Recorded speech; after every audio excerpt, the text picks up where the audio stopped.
બોલનારની ઉપર બીજું કાંઈ છે નહીં. પણ એ તો બહુ ઊંચી પરાકાષ્ઠાની વાત કહેવાય.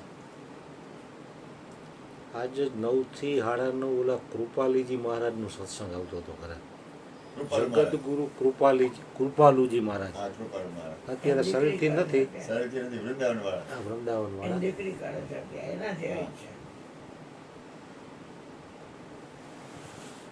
એ તો તમને શાસ્ત્રોનું કોઈ પણ ગ્રંથનો શ્લોક બોલે ને એટલે એમ કે 15મા શ્લોકમાં 8વા મંત્ર, એટલી એની યાદશક્તિ પાવરફુલ. બધું મોઢે, વેદ પુરાણ ઉપનિષદ બધું મોઢે. એમાં એ એક શ્લોક બોલીને બોલ્યા, મેં તો 15 મિનિટ જ સાંભળ્યું એનું. કે કોઈ વ્યક્તિ જ્ઞાની નહીં બન सकता हो, असंभव है.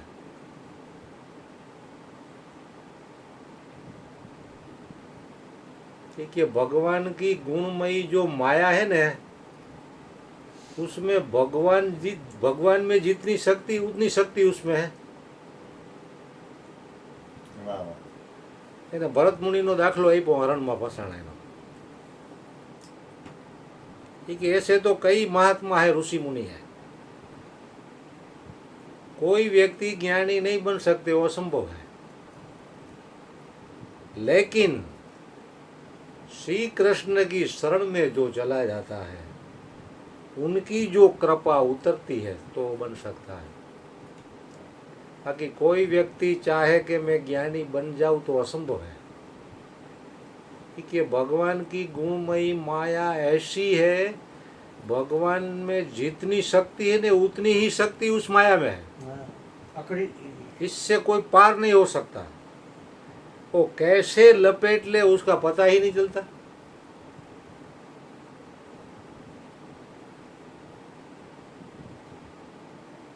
तो कि भक्ति करो और भगवान की शरण में चले जाओ.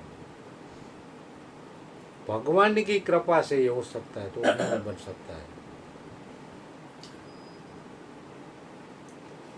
આપણે જ અત્યારે જોઈએ હજારો માણસોએ ઉપદેશ તમારી પાસે લીધો, અર્જુન બાપા પાસે, ભગવાનજીભાઈ પાસે, બટુક બાપુ પાસે, માઢક સાહેબ પાસે, રાજકોટમાં જેટલા છે. તો બાપુ ઘણી વાર કહે કે રાજકોટમાં આખા વિશ્વમાં 3 જ જ્ઞાની છે. તો હજારો માણસોએ ઉપદેશ લીધો એનું શું? ઉપદેશ તો 50,000 માણસો લીધો એ બધાનો વાયા વાયા ગણો. ભગવાનજીભાઈ પાસેથી, બીજા ત્રીજા ઘણા પાસેથી, નિર્મળદાસ, પ્રભુભાઈ, ભરવાડના ઓલા બાપા રણછોડભાઈ, કેટલા છે એના શિષ્ય કેટલા. તો જ્ઞાની કા બંદી બનીને જતા હોય.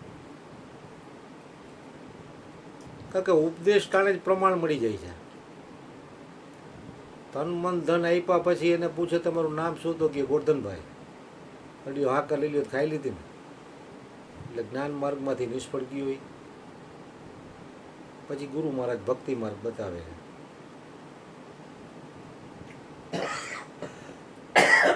એટલે માની લે એટલું સહેલું તો છે નહીં. આ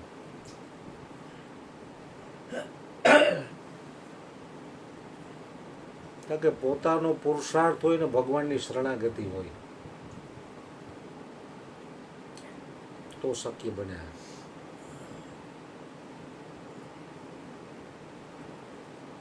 તો પોતાના બળે જો એ જ્ઞાની બનવા જાય તો એને અહંકાર ગમે ત્યાંથી પાડી દે. ખબર પણ ન પડે ને અહંકાર આવી જાય.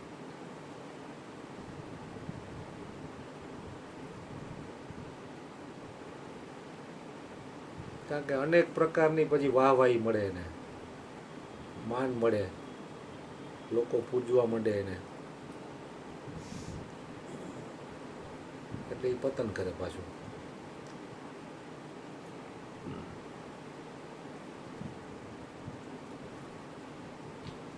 એટલે ગુરુનું જે ગુરુએ સમરણ જે આપ્યું એ જો યાદી હોય તો વ્યક્તિ શરીરની બહાર જ છે.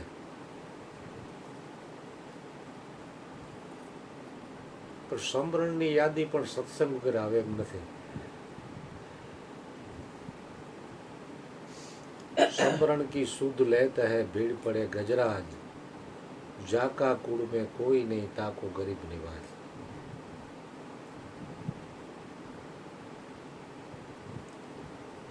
તો ભગવાનનું નામ પણ એ જ વ્યક્તિ લઈ શકે છે ભગવાન જેને યાદ કરે એ.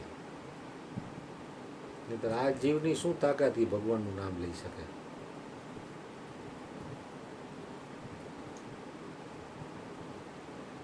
એની કૃપા વિના કાંઈ થઈ શકે એવું નથી. પછી જેની જેવી પુણ્યાય.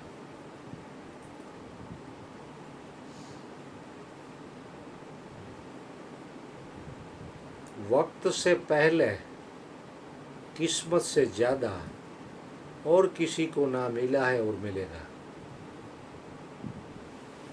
એટલે આ લાઈનમાં હાલતો હાલતો હોય, ડગલું ડગલું હાલતો હોય તો એક સમય એવો આવે કે એ શરીરની બહાર નીકળી જાય. કારણ કે આ શરીરનો દેહાધ્યાસ કાંઈ આજકાલનો થોડો છે. આદિ અનાદિનો દેહાધ્યાસ છે.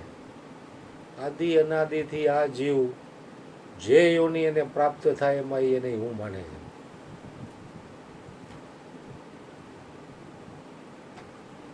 તો મનુષ્ય દેહ એક જ એવું શરીર છે કે એમાંથી બહાર નીકળવાનું બારું છે. પણ એ જો એની કાંઈ પૂર્વની કમાઈ હોય અને હરિગુરુ સંતોનો સંગ થાય અને સત્સંગ પ્રાપ્ત થાય અને પરમાત્મા અને પરમાત્મા પ્રાપ્ત મહાપુરુષો પ્રત્યે જોની રુચિ હોય, ભૂખ હોય, લગ્ની હોય તો અઘરું પણ નથી.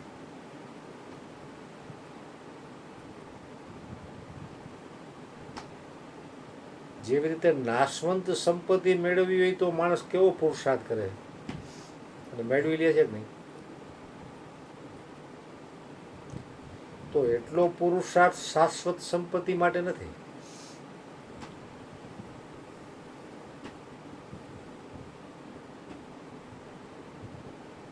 શાશ્વત સંપત્તિ માટે પુરુષાર્થ છે એ જ સાચી મહેનત છે એની. ઓલી તો બધી વ્યર્થ જવાની છે. એ બધી બાપુ કે ને આઈની શોભા છે.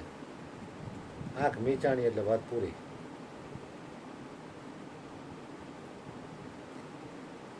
પણ પરમાત્માની ગુણમયી માયા એટલી બધી પ્રબળ છે કે કરોડો અબજોની પલટણી તરફ જ છે.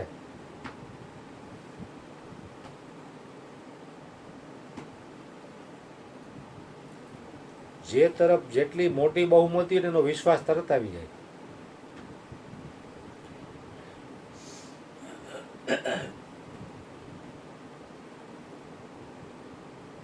અને સત્ય કહેવાવાળા મહાપુરુષો પણ બહુ ઓછા છે ને સત્ય પચાવનારા પણ નથી.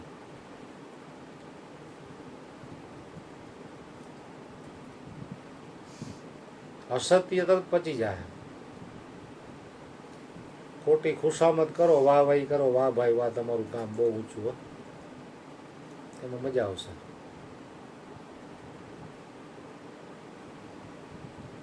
खुशामद खुदा को भी प्यारी होती है.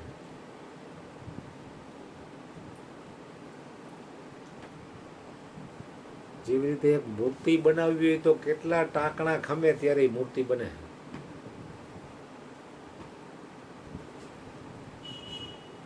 પછી રોજ હજારો લાખો માણસો દ્વારકાધીશના દર્શને જાય.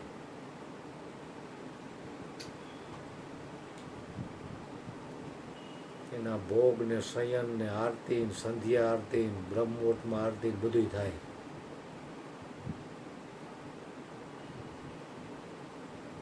તો એ કેટલા ટાંકણા ખાધા હોય ત્યારે મૂર્તિ બની હોય. તો જે શિષ્યો ગુરુના શરણે ગયા છે અને ટાંકણા ખાધા છે, ગુરુના વચન પ્રમાણે જે વૈચતા છે એ જ સદગુરુ થઈને પૂજાણા.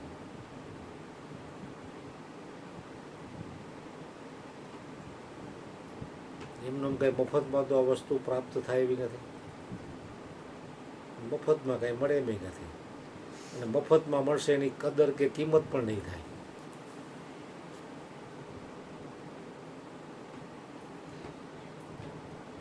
એટલે હરેક વ્યક્તિ પોતપોતાની પુણ્ય પ્રમાણે ચાલી રહી છે.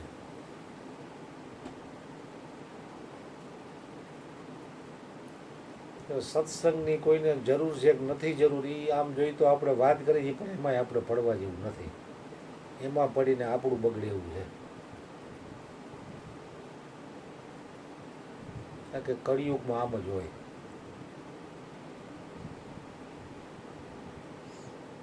કારણ કે સત્સંગનું કામ જ એ છે કે એ બેટરીનો શેડો પોતા તરફ જ ફેંકવાનો છે.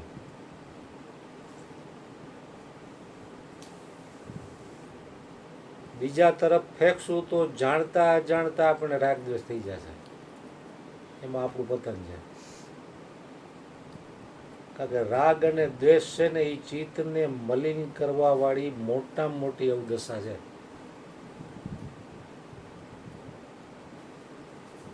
એટલે એનાથી જેટલું બને એટલું સાવધાન રહેવાની જરૂર છે.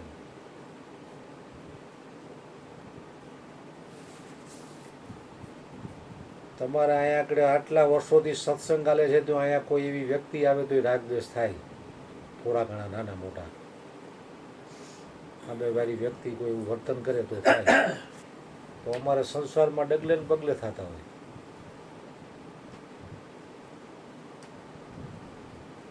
તો કહેવાની રીતે કહી દી ભાઈ, જે હાલતું એ બરોબર છે ભાઈ.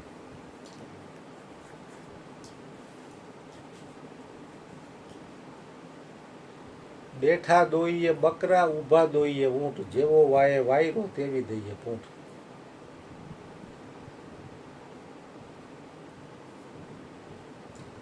કારણ કે સંસાર આખો સ્વાર્થથી ભરેલો છે. સ્વાર્થ વગર કોઈ સામું જોતું નથી, કોઈ બોલતું નથી, કોઈ તમારી સામે દાંત પણ કાઢતું નથી. અને હરિગુરુ સંતો છે એનાથી આખા નોખા તારે છે. એને કોઈ સ્વાર્થ નથી. પરમાર્થે કાયાધારી છે, એ મનુષ્યની પણ મુરારી છે. પણ જગતના જીવોની કાંઈ કમાઈ નથી એટલે એને એનો સંગ થતો નથી. અને સંગ થયા પછી પણ એવો કોઈ ખરાબ સંગ થઈ જાય તો પાછો અહીંયાથી એને નીચે ઉતારી મૂકે. માંડ થોડુંક હાઈલો હોય અને ક્યારેક એવું વાતાવરણ બને કસોટી વાળું, તો કોઈ એવા વ્યક્તિનો સંગ થાય તો પાછો માણસ હોય અહીંયાથી નીચે ઉતરી જાય. કારણ કે સંસારમાં છે એટલે સંગ તો સારા અને ખરાબ બધી વ્યક્તિઓના થવાના.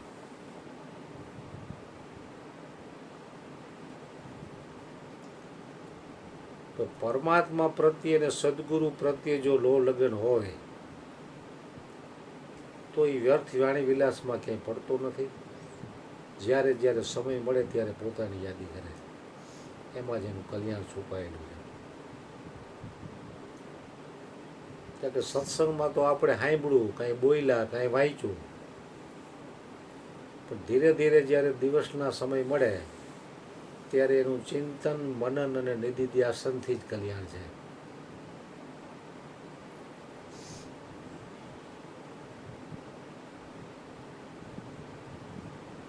સંતોના શબ્દો તમે ઘોડી ઘોડીને પીજો એમ કીધું છે. કારણ કે એના એક શબ્દમાંથી અનેક વિચાર પ્રગટ થતા હોય.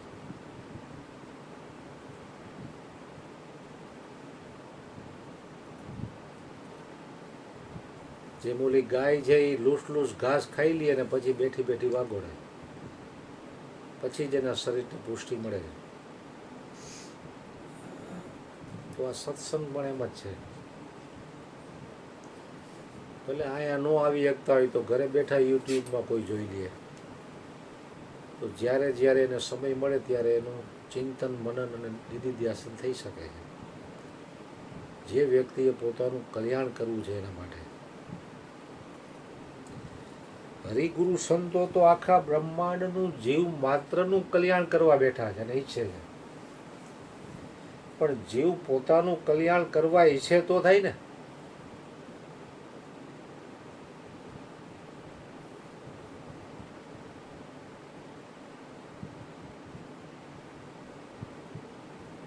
એક બેન કે મને કોઈ ભેગું રહે મને ગમે નહીં, અને એકલી રહું તોય મને ગમે નહીં.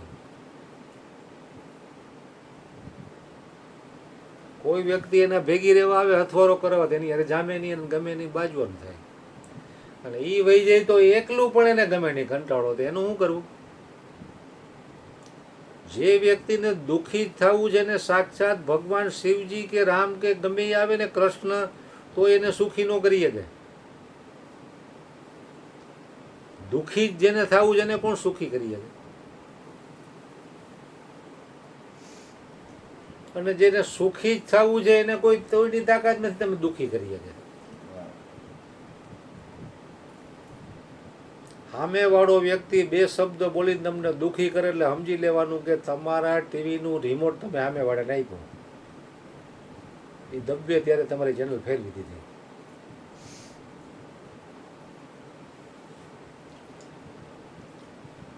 તો આપણે બીજાના હાથનું રમકડું બન્યા ને.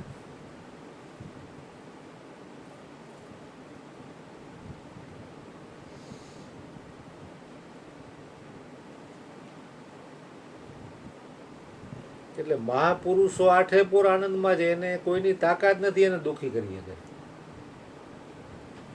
એને ખબર છે કે આ સપનાનો ખેલ છે, આમાં તો લોકો જેમ આવે એમ બોલે, સારું બોલે ખરાબ એ બોલે, નિંદાઈ કરે, સ્તુતિ કરે, પણ એને બોલનાર લક્ષમાં આવી ગયો. બોલનાર તો ગમે એમ બોલે ને, એ કે આપણને અનુકૂળ હોય એમ જ બોલે એવું નક્કી ન કરી દેવાય. પ્રતિકૂળ એ બોલી તમારી કસોટી કરી લે કે આમાં કરંટ કેટલો આવે છે, નસું ખેંચાઈ છે કે નહીં ચેક કરી લે. ગમે અજ્ઞાની માણસ તમારી નસું ખેંચાઈ છે કે નહીં જોઈ લે. બોલો, ઉપદેશ લીધો હોય નહીં, જેને ઉપદેશ નથી લીધો એ તમારી નસું ખેંચાવી જોઈ લઈએ કે આવડો સાચીનો છે ખોટીનો છે. મારે જ ઘણા વર્ષ પહેલા રાષ્ટ્રીય શાળામાં કબીર પંથના અભિલાષા દાસનું પ્રવચન હતું, અને જાજા 10-12 વર્ષ થઈ ગયા. 3 દિવસનું હતું, સાંજે રાતના 7 થી રાતના 10. તો હું ને ઓલો હીરો પાનવાળો બે જતા. મને ખબર નહીં, એને મને કીધું તો મેં ચલો આપણે બે જાય. ફૂલ કડકડતી ઠંડી, સ્વેટર ટોપી પહેરાવી તો આપણે લખ લખી જાય. અહીંયા હિમાલયમાંથી મહાત્મા આવ્યા હતા ને, ખાલી આટલું લંગોટ બેઠા હતા, ઉગાડા ડીલે, અને કબીર ઉપરની વાત કરતા હતા. સત્સંગ એ બહુ સારો હતો, ટોટ લેવલનો. એમાં એક વાર સત્સંગ 7 થી 10 હાલે, 8:30-9 આમથી કોકનો વળઘોડો આવ્યો, બેન્ડ વાજા વાગતો વાગતો, અને ફટાકડા ફૂટે. સત્સંગમાં ફટાકડાનો બેન્ડ વાજાનો ડિસ્ટર્બ થાય. એટલે મને સારું એમ થયું કે આ મારા દીકરાઓ સત્સંગમાં વિક્ષેપ નાખે છે, અને પાપ ન લાગે.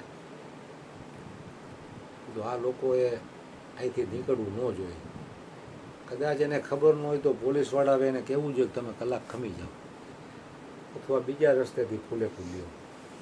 આવો મને વિચાર આવ્યો.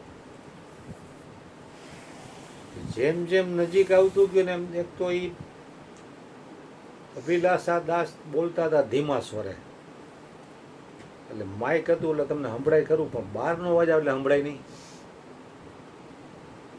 આમ હોઠ ફફડતા એવું લાગે, પણ હું બોલાય ખબર ન પડે. પછી 10ના બદલામાં લગભગ 9:30 ને 5 એમ એને પ્રવચન પૂરું કરી દીધું, અવાજના હિસાબે.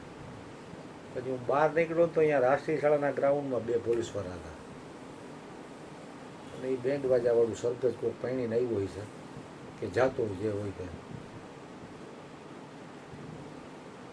એટલે મેં વળી હોશિયારીમાં ઓલા પોલીસવાળાઓને કીધું, તમને લોકોને ખબર ન પડે અભિલાષા દાસનો આવો સત્સંગ અહીં હાલે છે, અને આ લોકોને તમારે કહેવું જોઈએ ને કલાક લેટ નીકળે, અથવા તો બીજા રસ્તેથી ભૂલેલું કાઢે. મને કે એને સમયની કિંમત ન હોય તો ઘડિયા પ્રમાણે નીકળતા હોય ને. બધું સત્સંગમાં કેવડો વિક્ષેપ થયો. કીધું મને કહે તમે સત્સંગમાં જ પૂરેપૂરા નહોતા, સત્સંગમાં હો તો તમને બહારના અવાજ જ ન આવે. પોલીસવાળાએ મને જ્ઞાન આપ્યું.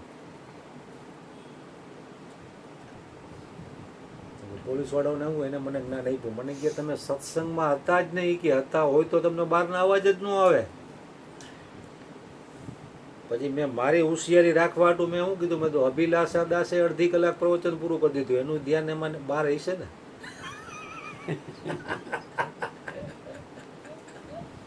તો એ દાંત કાઢવા અને કે ભાઈ બધાયનું સમય પ્રમાણે હાલતું હોય, અમે કોઈને રોકી ન હોગી, અમારી ડ્યુટી હોય. લગ્નમાં જતો હોય એની ચોઘડિયા મુજબ હાલતું હોય ને, અને એને થોડી ખબર હોય ને પ્રવચન હાલે છે, એની વાત એ સાચી. સત્સંગમાં બેઠા હોય તો આપણને બહારના અવાજ આવવા ન જોઈએ. એટલે આવ્યા એનો અર્થ એ થયો કે આપણું પૂરેપૂરું સત્સંગમાં ધ્યાન હતું નહીં. બાપુ કહેતા ને ઓલા કોણ, ઓલા ભલ્લાભાઈ ની આ કોણ, બીટી ત્રિવેદી કેવા સાહેબ કહો, હા એને એના ગુરુએ કીધું તમે ગાયત્રી મંત્રનો જપ કરો. તો ગાયત્રી મંત્રનો જપ કરતા કરતા એ કે તમારે એમ માનવું ગાયત્રી માતા જપ કરી રહ્યા છે. એમાં શરદી જેવું કંઈક દીધું ને ઘરવાળાએ શીરો મૂક્યો ને, તો રૂમમાં જ્યાં રૂમ બંધ કરીને બેઠો ત્યાં શીરાની સુગંધ આવી ગઈ. એટલે મન તરત મીંડું દગો દેવા કે શરદી થઈ ગઈ છે, માળા તો પછી પણ થાય, શરીર સારું હોય છે ને તો બધુંય થાય, મૂકી દે માળા, શીરો ખાઈ લે. માળા મુકાવી દીધી. તમે વાત કરી દીધી. તો એ કેટલી તાકાત કહેવાય બહારની સૌતાની. એટલે મન છે ને પાંચે પાંચ ઇન્દ્રિયમાંથી ગમે ત્યાં નીકળી જાય. એમાં સત્સંગમાં બેઠા હોય ત્યારે તો એ ખાસ સાવચેત રહીએ કે આને કયા ઊભો કરી દો અહીંથી.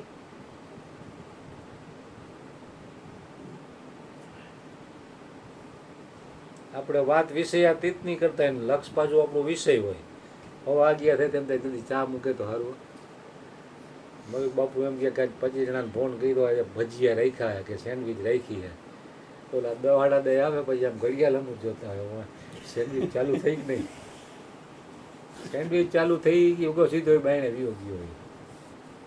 પછી અહીંયા આગળ કલાક દોઢ કલાક બે બધી વાતો કરે, સેન્ડવીચ ખાઈ લઈએ, ફાંકી ખાઈ, ચા પીએ, બીડી પીએ.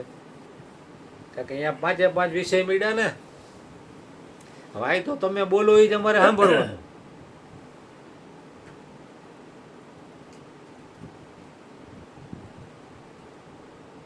એટલે વિષયો છે ને એ બહુ બળવાન છે, હારે હારે ને ખેવાડી દે એમ છે. એટલે જ અષ્ટાવક્ર મુનિએ રાજા જનકને કીધું કે હે જનક, જ્યાં સુધી તમે વિષયોનો સંગ તજશો નહીં ને ત્યાં સુધી ચાહે તમને બ્રહ્માજી આવીને ઉપદેશ કરે, કે સાક્ષાત ભગવાન વિષ્ણુ આવીને ઉપદેશ કરે, કે સાક્ષાત શિવજી આવીને ઉપદેશ કરે, તો પણ તમારું પરમ કલ્યાણ થશે નહીં.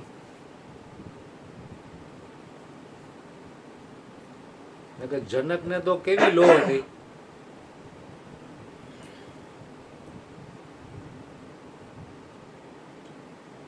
પરમાત્મા પ્રાપ્તિ પ્રત્યેની કેટલી બધી લો હતી જનક રાજાને. તો એટલી લો હતી ત્યારે એને તન મન ધન આપ્યા ભેગું એને જ્ઞાન થયું. આપણે રોજ ગાઈ છીએ કે દેહ સતા જેની દશા વર્તે દેહાતીત, તે જ્ઞાનીના ચરણોમાં વંદન હો અગણિત. તો એવી લો વાળો જો કોઈ પુરુષ આવે જ્ઞાન લે તો કામ બની જાય.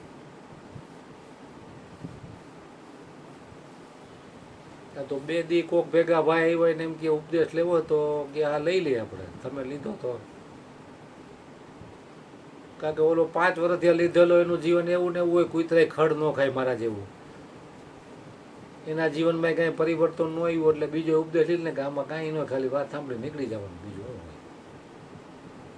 આટલા વર્ષે કાંઈ વૈરું નહીં, 1,12,000. એટલે માણસો એમ ઉપદેશમાં કરે. અને ઘણા એને એમ થાય કે બાપુ કંઈક આપણું ગોઠવી દઈએ. બાપુનું ગોઠવાતું ને એમાં તમારું ક્યાંથી?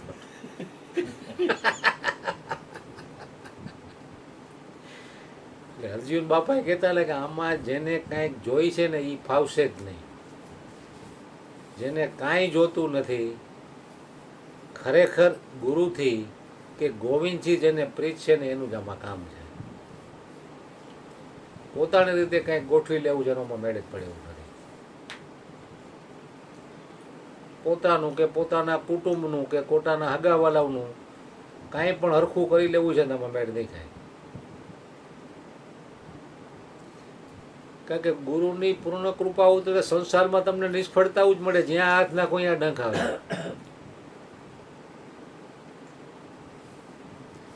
પણ ઈ કોઈ કૃપા પચાવીએ કેમ નથી, પોતાની રીતે ગોઠવી લેવું છે.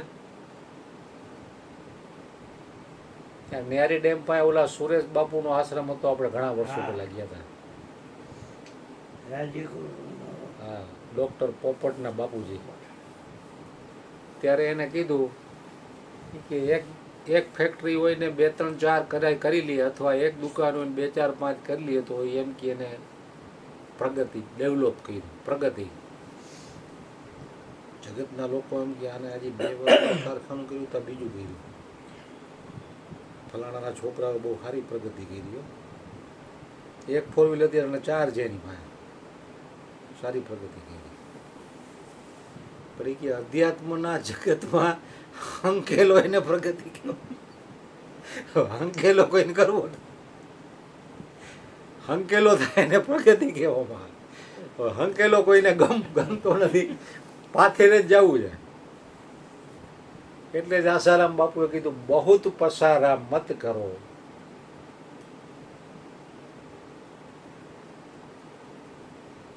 बहुत पसारा मत करो, बहुत पसारा जीने किया वो भी गए निराश.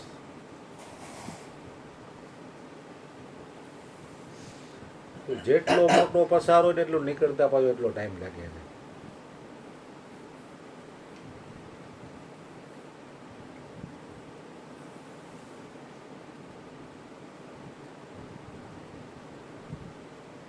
એટલે હરિગુરુ સંતોની તો કરુણા કૃપા છે જ, પણ વ્યક્તિની ખુદની જેટલી લો લગ્ન હશે ને એટલી વસ્તુ પ્રાપ્ત કરી શકશે. એક ભજન વાણીમાં કીધું ને, એવા વાસણ છોટા ને વસ્તુ છે વીરા મોટિયું, ઈ તો થામવી ના નહીં ઠેરાય રે. હા, પાત્રતા હશે ને તો સદગુરુ એવા શિષ્યોને ગોતી લેશે, અને પાત્રતા નહીં હોય તો એ શિષ્યને સદગુરુ નહીં મળે. સદગુરુ મળશે તો એમાં દોષ દેખાય. જેવી રીતે રામકૃષ્ણ પરમહંસની મહાકાળી પ્રત્યે અનન્ય નિષ્ઠા હતી, તો એના દ્વારે બ્રહ્મવેતા સદગુરુ તોતાપુરી સામેથી આવ્યો એને જ્ઞાન આપ્યું.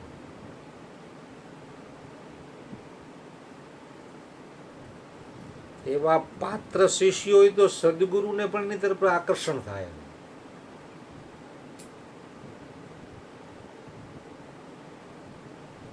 અને પાત્રતા હશે તો વસ્તુ એની મેળે ખેંચી જ આવશે, અને પાત્રતા નહીં હોય તો હશે તો એવી જાય.